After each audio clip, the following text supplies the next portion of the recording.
ಭಾರತದ ಸಂಸ್ಕೃತಿಯಲ್ಲಿ ಹಿರಿಯರಿಗೆ ತಲೆಬಾಗಿ ಗೌರವಿಸಬೇಕಂತ ಐತಿ. ಭಾರತ ಅಂದ್ರೆ ಏನ? ಬಾ ಅಂದ್ರ ಬಾಗುವುದು, ರ ಅಂದ್ರ ರಕ್ತಗತವಾದ, ತ ಅಂದ್ರ ತತ್ವ.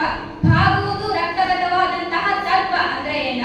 ಹಿರಿಯರಿಗೆ ತಲೆಬಾಗಿಸಿ ಗೌರವಿಸಬೇಕು ಅನ್ನುವಂಥದ್ದು ನಮ್ದು ಭಾರತ ಸಂಸ್ಕೃತಿ ಇದೆ. ಹಾಗಂದ್ರೆ ನಮ್ಮ ಕನ್ನಡ ಭಾಷೆ 3000 ವರ್ಷಗಳ ಹಿಂದಿಂದ ಅಂದ್ರ ನಾವು ಕನ್ನಡವನ್ನ ಈಗ ಎಷ್ಟು ಗೌರವಿಸಬೇಕು, ಎಷ್ಟು ಅಭಿಮಾನದಿಂದ ನೋಡ್ಕೋಬೇಕು, ಹೌದಲ್ವಾ?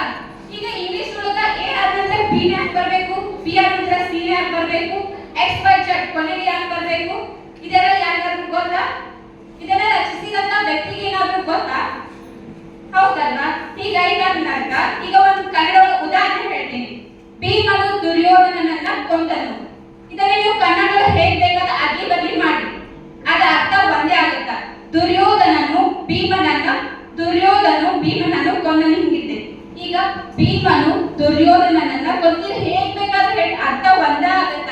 ಅದನ್ನ ಇಂಗ್ಲಿಷ್ ಒಳಗ ಭೀಮಾ ಕಿಲ್ಡ್ ದುರ್ಯೋಧನ, ಅದನ್ನ ಅಡ್ಡಿ ಬದಲಿ ಮಾಡ ಹೇಳಕ್ ಆಗತ್ತಾ? ಅರ್ಥ ಏನಾಗತ್ತ? ದುರ್ಯೋಧನ ಕಿಲ್ಡ್ ಭೀಮ. ಹೀಗೆ ಏನಾದ್ರೂ ಹೇಳಿದ್ರ ಮಹಾಭಾರತನ ಉಲ್ಟಾ ಪಲ್ಟಾ ಆಗ್ತಿದೆ, ಹೌದಲ್ಲ? ಇದು ನಮ್ಮ ಕನ್ನಡ ಭಾಷೆ ಇರುವಂತಹ ತಾಕತ್ತು. ಹೀಗೆ ನಮ್ಮ ಕನ್ನಡ ಭಾಷೆ ಎಲ್ಲ ಭಾಷೆಯನ್ನ ಮೆಟ್ಟಿ ಅಗ್ರಸ್ಥಾನದಲ್ಲಿ ನಿಂತೈತೆ ಅಂತ ಹೇಳಕ್ ಇಷ್ಟಪಡ್ತೀನಿ ನಾವು. ಈಗ ಮನೆಯಲ್ಲಿ ಅಮ್ಮ ಇರಂಗಿಲ್ಲ, ಅವ್ರ ಎಲ್ಲಾರ ಹೊರಗಡೆ ಹೋಗ್ಬೇಕಾಗಿದೆ, ಅವಾಗ ಹೇಳ್ತಾರ ಡೋರ್ ಕ್ಲೋಸ್ ಮಾಡ್ಕೊಂಡಿರಮ್ಮ ಅಂತ ಹೇಳ್ತಾರ. ಯಾಕ ಬಾಗ್ಲನ್ನ ಹಾಕೊಂಡಿರ ಅಂತ ಹೇಳಕ್ ಆಗಂಗಿಲ್ಲ. ಈಗ ಯಾರಾದ್ರೂ ನಮ್ಗ ಟೈಮ್ ಎಷ್ಟಾಗೈತೆ ಅಂತ ಕೇಳ್ತಾರ, ಅದ್ರ ಬದ್ಲಿ ಸಮಯ ಎಷ್ಟಾಗೈತೆ ಅಂತ ಕೇಳ್ಬೋದಲ್ಲ. ಕನ್ನಡಿಗರಾಗಿ ನಾವೇ ಕನ್ನಡ ಭಾಷೆಯನ್ನ ಸಂಪೂರ್ಣವಾಗಿ ಮರಕತ್ರ ಹೆಂಗ ಕನ್ನಡ ಭಾಷೆನ ಬೆಳೆಸುದು ಯಾವಾಗ? ಈಗ ಸಸಿಗಳಿಗೆ ಎಣ್ಣೆ ಬೆಳೆಸಕ್ ಆಗ್ತೈತಿ? ಇಲ್ಲ. ಹಾಗೆ ದೀಪಗಳಿಗೆ ನೀರ್ ಹಾಕಿ ಬೆಳೆಸಕ್ ಆಗತ್ತ?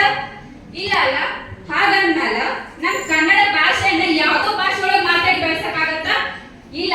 ಕನ್ನಡ ಭಾಷೆನ ಬೆಳೆಸ್ಬೇಕಂದ್ರ ಕನ್ನಡದಲ್ಲಿ ಮಾತಾಡಿ ಕನ್ನಡ ರಾಜ್ಯವನ್ನ ಬೆಳೆಸ್ಬೇಕಂತ ಹೇಳ್ತೀವಿ. ಈಗ ಶಿಕ್ಷಕರು ಈಗ ಮನೆಯಲ್ಲಿ ನಮ್ಗ ಬಾಯಾರಿಕೆ ಆಗಿದೆ, ಅಮ್ಮ ಅವಾಗ ಹೇಳ್ತೀವಿ ಅಮ್ಮ ನಮ್ಗೊಂದ್ ದೊಡ್ಡ ಬಾಯಾರಿಕೆ ಆಗ್ತಿದೆ, ಒಂದ್ ದೊಡ್ಡ ನೀರ್ ಕೊಡ ಅಂತ ಹೇಳ್ತೀವಿ, ಹೌದಲ್ಲ? ಅವಾಗ ಶಿಕ್ಷಕರು ಏನ್ ಹೇಳ್ಕೊಟ್ಟಾರ? ವಿಜ್ಞಾನ ಪದದೊಳಗ ನೀರಂದ್ರೆ H2O ಅಂತ ಹೇಳ್ಕೊಟ್ಟಾರ, ಹೌದಲ್ಲ? ಹಾಗ ನಾವು ಮನೆಗೆ ಹೋಗಿ ಅಮ್ಮ ನಂಗೆ ಬಾಯಾರಿಕೆ ಆಗ್ತಿದೆ, ಒಂದ್ ದೊಡ್ಡ H2O ಕೊಡ ಅಂತ ಹೇಳಕ್ಕಾಗತ್ತ? ಇಲ್ಲ, ಹೌದಲ್ಲ? ನಮಗ್ ಹೇಳಿಕೊಟ್ಟಂತಹ ಶಿಕ್ಷಕರು ಏನಂತ ಹೇಳ್ಕೊಟ್ಟಾರ? ನೀರ್ ವಿಜ್ಞಾನ ಪದದೊಳಗ ನೀರಂದ್ರೆ H2O, ಹೌದಲ್ಲ? ಶಿಕ್ಷಕರು ನಮಗೂ ಅದನ್ನ ಹೇಳ್ಕೊಟ್ಟಾರ. ಅವ್ರ ಮನೆಗೆ ಹೋಗಿ ಅಮ್ಮ ನಂಗೆ ಬಾಯಾರಿಕೆ ಆಗ್ತಿದೆ, ಒಂದ್ ದೊಡ್ಡ H2O ಕೊಡ ಅಂತ ಹೇಳ್ತಾರ? ಇಲ್ಲ ಅಲ್ಲ? ಈಗ ನಮ್ ಕನ್ನಡ ಭಾಷೆನ ಹೇಗ್ ಪದ ಬಳಕೆ ಮಾಡ್ಬೇಕು ಹಾಗೆ ಮಾಡಿದ್ರೇನ ಚಂದ, ಹೌದಲ್ಲ? ಈಗ ಇಷ್ಟೆಲ್ಲ ಆದ್ಮೇಲೆ ನಮ್ ಕನ್ನಡ ಭಾಷೆ ಮಾತಾಡ್ಬೇಕು ಉಳಿಸ್ಬೇಕು ಅಂತೆಲ್ಲ ಹೇಳ್ತೀವಿ, ಆದ್ರೆ ಯಾರು ಪದ ಬಳಕೆ ಮಾಡಂಗಿಲ್ಲ, ಹೌದಲ್ಲ? ಕನ್ನಡವೇ ನನ್ನ ಕನಸು, ಕನ್ನಡವೇ ನನ್ನ ಮನಸ್ಸು, ಕನ್ನಡವೇ ನನ್ನ ಸೊಗಸು, ಕನ್ನಡಿಗರ ಬಾಯಲ್ಲಿ ಕನ್ನಡ ಇಲ್ಲದೆ ಹೋದರೆ ಮುನಿಸು. ನಮ್ಮ ಭಾರತೀಯ ಹೆಣ್ಣು ಮಕ್ಕಳು ಹಣೆ ಮೇಲೆ ಅರಿಶಿನ ಕುಂಕುಮನ ಹಚ್ಕೋತಾರ. ಅದ ಒಂದು ಅರಿಶಿನ ಕುಂಕುಮವನ್ನ ನಾವು ಭಾರತದ ಧ್ವಜದ ಕರ್ನಾಟಕ ಧ್ವಜದ ಬಣ್ಣವಾಗಿ ಇದನ್ನ ಇಟ್ಟಿವಿ, ಹೌದಲ್ಲ?